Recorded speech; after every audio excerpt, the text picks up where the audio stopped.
কার্যকরী সাংগঠনিক সম্পাদক। আমি আমার এখানে মঞ্চ উপদেষ্টা সকল নেতৃবৃন্দকে বলবো, যারা যোগ্য তাদেরকে যেন মূল্যায়ন করে। এবং সামনে যারা হাইব্রিড, যারা দীর্ঘদিন 5 তারিখের আগে আমাদের সাথে ছিল না, ওই ধরনের লোকদেরকে কোনো সুবিধা দেওয়া যাবে না। তারা দল এসেছে আজকে বাঁচার জন্য, তারা সুযোগ পাইলে আমার পালিয়ে যাবো, আর এই সুযোগ আমরা দিব না ইনশাল্লাহ। আপনাদেরকে বলতে চাই, আগামী দিনে আর কেউ বিভ্রান্ত হবেন না। 2বার আমাদের আলহাজ আমি হান্নান সাহেবের কাছ থেকে নমিনেশন চিন্তাই করা হয়েছে। এইবার আমরা চোখ দেওয়ার জন্য আমরা একেবারে সতর্ক। আমাদের নমিনেশন কেউ ছিনিয়ে নিতে পারবে না ইনশাল্লাহ। এই বলে আগামী দিনে আমরা ইনশাল্লাহ আপনাদেরকে শুভেচ্ছা জানিয়ে এখানে শেষে আসসালামু আলাইকুম রহমতুল্লাহ।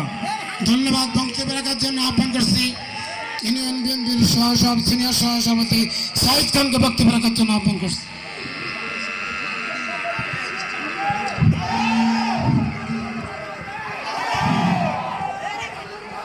অধ্যকার 8 নং পাইকপাড়া দক্ষিণ ইউনিয়ন বিএনপি ওয়ার্ড কমিটির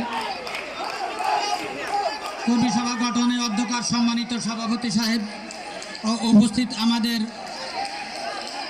উপজেলা বিএনপির খসরু ভাই ও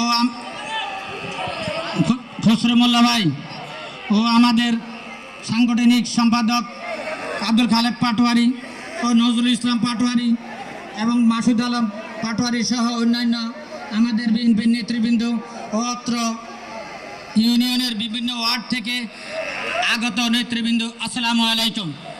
আজকে একটি বিষয়ে অত্যন্ত আনন্দ লাগছে, খুব ভালো লাগছে।